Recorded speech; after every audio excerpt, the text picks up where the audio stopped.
উপবৃত্তিপ্রাপ্ত শিক্ষার্থী রয়েছ, তোমাদের জন্য সুখবর রয়েছে। তোমাদের উপবৃত্তির টাকা 2026 অবশেষে দেয়া শুরু হয়েছে। অর্থাৎ তোমাদের উপবৃত্তির টাকা ইতিমধ্যেই দেয়া শুরু হয়ে গেছে। অনেক শিক্ষার্থী কিন্তু টাকা পেয়ে গেছে। তোমাদের উপবৃত্তির টাকা দেওয়া শুরু হয়েছে শিক্ষার্থীরা। তো তোমরা কারা উপবৃত্তির টাকা পেয়েছো আবার কারা পাওনি, এটা নিয়ে ইতিমধ্যে কনফিউশনে পড়ে গেছো। তোমাদের পুরো কনফিউশনটা ক্লিয়ার করে দেব এবং কারা তোমরা টাকা পেতে যাচ্ছ তোমাদেরকে সেটাও জানিয়ে দেব। তোমাদের উপবৃত্তির টাকা 2026 কারা কারা পেয়েছে এটা আগে জেনে নাও। ঈদের আগে কিন্তু তোমাদের উপবৃত্তির টাকা ছাড়া হয়েছে এবং তোমরা এখানে প্রথমত পেয়েছে হলো তোমরা যারা প্রাথমিক পর্যায়ের শিক্ষার্থীরা রয়েছ, বিশেষ করে প্রথম থেকে পঞ্চম শ্রেণীতে তোমাদের উপবৃত্তির টাকাটা ছাড়া হয়েছে। আবার তোমরা যারা মাদ্রাসা পর্যায়ের শিক্ষার্থীরা রয়েছ, তোমাদেরও কিন্তু অনেকেই ইতিমধ্যে উপবৃত্তির টাকা পেয়ে গেছে।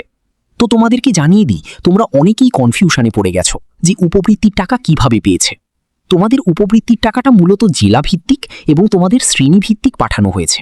এই কারণে এক এক জেলা শিক্ষার্থীরা পেয়েছি, আবার এক এক জেলায় শিক্ষার্থীরা পায়নি। এক এক ক্লাসে পেয়েছি, এক এক ক্লাসে পায়নি। তবে প্রাথমিক এবং মাধ্যমিক পর্যায়ে অনেক শিক্ষার্থীরা তাদের উপবৃত্তির টাকা পেয়েছে। আর তোমরা যারা ষষ্ঠ থেকে দ্বাদশ শ্রেণীতে রয়েছ, সাধারণ পর্যায়ে শিক্ষার্থীরা রয়েছ, তোমাদের স্কুল কলেজে যারা রয়েছ, এখনও অবধি তোমাদের টাকা দেওয়া শুরু হয়নি। অর্থাৎ তোমরা অনেক বেশি কনফিউশনে পড়ে গেছো এই বিষয়টা নিয়ে। তোমরা যারা ষষ্ঠ থেকে দ্বাদশ শ্রেণীতে রয়েছ, তোমাদের টাকাটা এখনও দেওয়া শুরু হয়নি শিক্ষার্থীরা। এই বিষয়টা মাথায় রেখো। তোমরা এটা নিয়ে কনফিউশনে পড়ে গেছো ঈদের আগে তোমরা কারা উপবৃত্তির টাকা পাবে। দেখো, শিক্ষা মন্ত্রণালয় এবং প্রধানমন্ত্রী শিক্ষা সহায়তা ট্রাস্ট ঈদের ছুটি কিন্তু শুরু হয়ে গেছে তাদের 25শে মে সোমবার থেকে কিন্তু ঈদের ছুটিটা শুরু হয়ে গেছে। তো যার কারণে তোমাদের উপবৃত্তির টাকা 2026 তোমরা যারা ষষ্ঠ থেকে দ্বাদশ শ্রেণী পর্যন্ত রয়েছ, তোমাদের ঈদের আগে টাকা পাওয়ার সম্ভাবনা খুবই কম।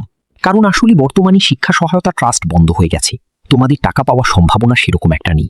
যারা প্রাথমিক এবং মাদ্রাসা পর্যায়ে রয়েছে তাদের টাকাগুলো আসলে যাবে ঈদের আগে। আর তোমাদের টাকাগুলো তোমরা ঈদের আগে না পেলেও তোমরা জুন মাসের মাঝামাঝি যায় তোমরা ইনশাল্লাহ তোমাদের টাকাটা পেয়ে যাবে। এটা নিয়ে টেনশন হওয়ার কিছু নেই। আর তোমাদেরকে জানিয়ে দিই, তোমাদের টাকাটাও কিন্তু ধাপে ধাপে এবং বিভিন্ন জেলা এবং শ্রেণী অনুযায়ী টাকাটা পাবে। সুতরাং তোমাদের কখন কিভাবে টাকা যাবে A to Z আমরা তোমাদেরকে জানাতে থাকবো। সেগুলো পেতে অবশ্যই আমাদের সাথে যুক্ত হও। নিয়মিত আপডেট পেতে আমাদের এডুকেশন টাইম ইউটিউব চ্যানেলটাকে সাবস্ক্রাইব করে রাখো। আর তোমাদের যদি কিছু জানা থাকে অবশ্যই ভিডিওতে কমেন্ট করো, তোমাদের যাবতীয় প্রশ্ন উত্তর দেওয়া হবে। দেখা হবে পরবর্তী ভিডিওতে, পরবর্তী আপডেটে। ধন্যবাদ সবাইকে।